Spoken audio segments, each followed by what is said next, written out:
दुनिया का सबसे बड़ा हथियार ईरान के खिलाफ रवाना हो चुका है।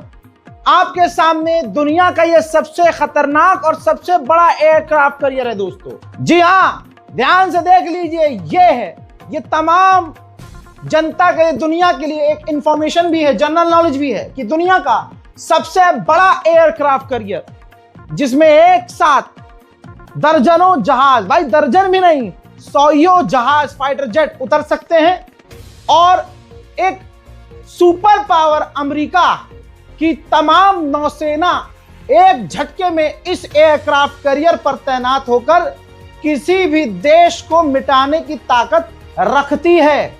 भाई इस एयरक्राफ्ट कैरियर को दुनिया का सबसे खतरनाक और बड़ा एयरक्राफ्ट कैरियर बताया गया है, जिसका नाम है गेराल्ड आर फोर्ड। दोस्तों, ऑर्डर दे दिया गया है इसे अमेरिका के द्वारा कि तेजी से ईरान की तरफ रवाना हो जाओ। इसके अलावा एक बड़ा एयरक्राफ्ट कैरियर और जो पहले से ही हफ्ते भर से रास्ते में है, ईरान के करीब है, George W Bush aircraft carrier, जो तीसरा एयरक्राफ्ट कैरियर है, वो भी रास्ते में है और ईरान के करीब है।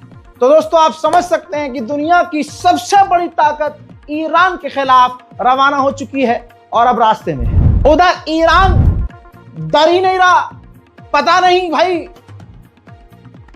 इतनी हिम्मत कहां से आई है। भाई ये देखिए, सिर्फ मैं अपनी रिपोर्टिंग के हिसाब से बताऊं तो मैं 8वीं मिसाइल टेस्ट की जानकारी दे रहा हूं, जो 15 दिन के अंदर ईरान ने 8वीं बार मिसाइल टेस्ट किया है शिराज के ऊपर।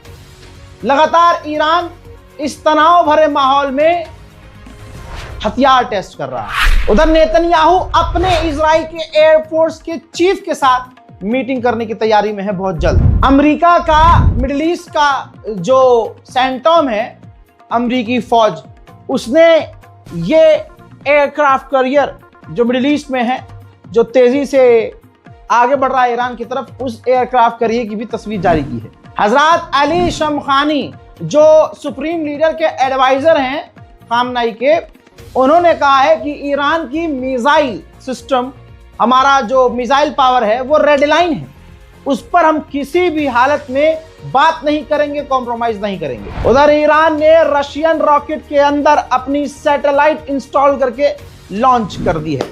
हजरत रजा पहलवी, जो ईरान की सरकार गिराकर गैर इस्लामी सरकार, वहां नंगी सरकार बनाकर अमेरिका और इजराइल को खुश करने के चक्कर में है। देखिए, जो पिछले 4 सालों से रशिया से पिट रहा है, जर्मनी के अंदर उसी रजा पहलवी से मुलाकात इस यूक्रेन के राष्ट्रपति ज़ेलेंस्की ने की है। अमेरिका और इजराइल को खुश करने का यह भिखारी का कारनामा देख लीजिए। भाई यूरोपीय यूनियन की जो फ्लाइट सेफ्टी टीम है, संस्था है, उसने यूरोप की तमाम एयरलाइन से कह दिया है कि आने वाले 31 मार्च तक ईरान के एयर स्पेस से दूर उड़ान भरो। अब IAEA के चीफ फसादी औरत ने, ये फसाद आदमी है लेकिन हरकतें फसादी औरत जैसी, अब इसने कहा है कि ईरान को यूरेनियम एनरिचमेंट करने का अधिकार है, क्योंकि ईरान NPT का हिस्सा है।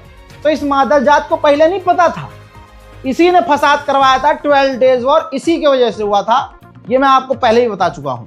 दोस्तों, बता दूं कि इसने कहा कि NPT का हिस्सा है और इस हिसाब से अगर वो NPT का हिस्सा है तो ईरान को अपने यूरेनियम की, अपने परमाणु ठिकानों की जानकारी हमें शेयर करनी होगी। ईरान के अंदर छुटपुट जो प्रदर्शन करने की कोशिश की जा रही है, ईरान को फिर से बड़ी कामयाबी मिली है। ईरान की इंटेलिजेंस ने, जो भटके हुए युवा हैं, जो पैसे के लिए बहुत कुछ कर रहे हैं ईरान के अंदर, हजरात ध्यान से देख लीजिए, हथियार जब्त किए हैं। फिर से ईरान में दंगे की साजिश थी, ईरान की इंटेलिजेंस को कामयाबी मिली है। अब देख लीजिए दोस्तों, ईरान का खौफ ये है, खौफ बता रहा हूं बल्कि दिखा देते हैं। जॉर्डन के अंदर अमेरिका ने जो अपना F-15 फाइटर जेट तैनात किया है, वहां पर उस फाइटर जेट के अंदर जो मिसाइलें तैनात हैं, इंस्टॉल है, वो missile air to air fire करने वाली, हवा से हवा में मार करने वाली, ये हमला करने वाली नहीं है, ये दुश्मन की मिसाइलों को रोकने के लिए इस्तेमाल की जाती है। तो ईरान का डर और खौफ इतना है कि फाइटर जेट इसलिए भी तैनात किए गए हैं कि ईरान जब मिसाइल दागे अमेरिकी बेस पर या इजराइल की तरफ, तो आधे से ज्यादा फाइटर जेट ईरान की मिसाइलों को हवा में रोकने की कोशिश करें। सारी दुनिया जानती है कि किसी भी मुल्क की सरकार गिराने के लिए, क्योंकि अगर वो उनके हिसाब से नहीं होगी, अमेरिका इजराइल के हिसाब से, तो वो क्या करते हैं आपको पता ही है। ये देख लीजिए, ईरान के लोगों को भड़काने के लिए मुसाद ओपनली हरामीपना कर रहा है और गेम खेल रहा है। फारसी लैंग्वेज में, जी हाँ पर्शियन लैंग्वेज में मैसेज डाल रहा है, सोशल मीडिया पोस्ट कर रहा है और ईरानियों को भड़का रहा है कि आप हमारे लिए काम कीजिए, आपकी सेफ्टी भी होगी, पैसा भी मिलेगा। वहीं ईरानियन स्पोक पर्सन ने साफ कहा है कि बुरे वक्त में हमारे रशिया और चाइना ने मदद की है। इससे क्लियर हो गया है कि रशिया और चाइना ने ईरान को भर भर कर हथियार भेजे हैं। नेतन्याहू अमेरिका से लौटे तो उन्होंने कहा कि डोनाल्ड ट्रंप के सामने मैंने बात रखी और कहा कि हमारे लिए सिर्फ न्यूक्लियर इश्यू नहीं है, ईरान की बैलिस्टिक मिसाइल और ईरान के जो दूसरे खतरे हैं हमारे लिए, उस पर भी बात होनी चाहिए, उस पर भी डील होना जरूरी है। אני סיימתי עכשיו ביקור קצר אבל חשוב בוושינגטון, בשיחה עם ידידנו הגדול הנשיא טראמפ. יש בינינו קשר מאוד הדוק ומאוד אמיתי ומאוד גלוי. כמובן השיחות התמקדו בכמה וכמה נושאים, אבל למעשה במשא ומתן עם איראן. הנשיא חושב שהאיראנים כבר למדו אם יש להם עסק. הוא חושב שהתנאים שהוא יוצר, בשילוב העובדה שהם בוודאי מבינים שהם טעו בפעם הקודמת שהם לא עשו הסכם, שיכול להיות שיבצעו התנאים להשגת הסכם טוב. רוצה לשמוע את דעתי. אני לא אסתיר מכם שאני הבעתי סקפטיות כללית לגבי טיב הסכם כלשהו עם איראן, אבל אמרתי שאם אכן יושג הסכם... खुलासा यह भी हो गया है कि डोनाल्ड ट्रंप प्रशासन ने ही जो स्टारलिंक की सैटेलाइट है हजारों की तादाद में स्मगल किए हैं ईरान के अंदर, ताकि उसी जो प्रदर्शन हुए, ताकि ईरान के माहौल को खराब किया जा सके।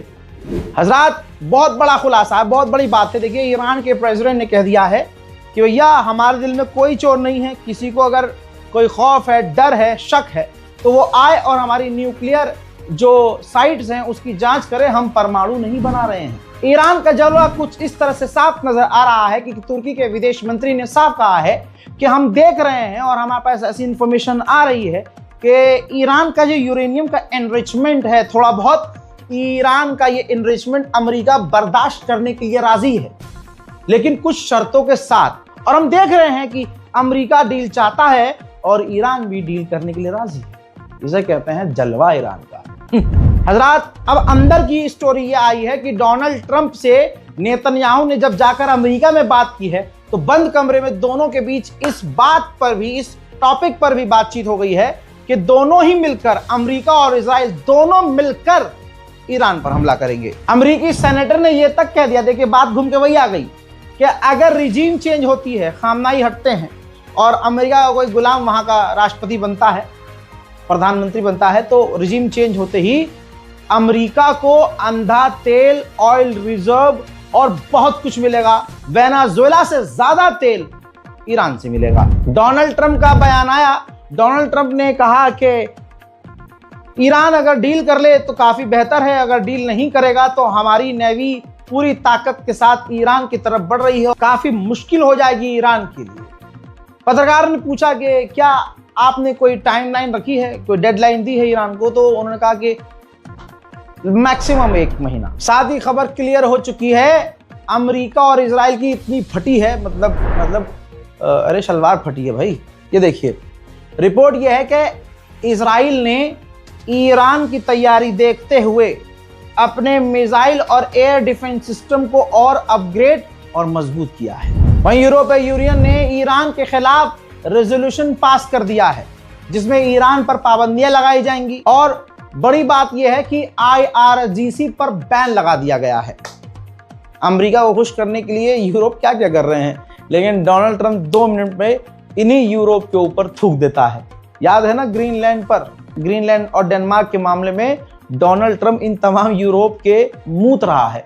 पुरानी बात नहीं है, 4-5 दिन पहले की बात है। दोस्तों, बता दूं कि अमेरिकी ऑफिशियल ने कहा है कि ईरान से भले ही बातचीत चल रही है, लेकिन अमेरिका की फौज पूरी तरह से तैयार है हमला करने के लिए। सिर्फ हमला करने के लिए नहीं, अपने साथी सहयोगी 11 देश जो हैं उनको बचाने के लिए भी तैयार है। इसका मतलब सिर्फ यह है कि इजराइल और अमेरिका ही नहीं, 11 और देश के लिए सीधा सीधा खतरा है और ईरान किसी को भी समय आने पर बचा सकता है।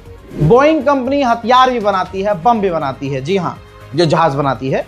बोइंग कंपनी को अमेरिका ने, डोनाल्ड ट्रंप ने बंकर ब्रस्टर्स बम बनाने का बड़े पैमाने पर आदेश दिया है। ये वही बम है जो जमीन के नीचे तहखाने में भी आसमान से घुसता हुआ जाकर तबाही मचा सकता है। इसी बम का इस्तेमाल 12 डेज वॉर में ईरान की न्यूक्लियर साइट्स को उड़ाने के लिए किया गया। वो बात अलग है कि वो पूरी तरह से कामयाब नहीं हुआ और अमेरिका को मुंह पिटाना पड़ा। दोस्तों, ईरान स्पेशल रिपोर्ट में फिलहाल के लिए इतना ही। कल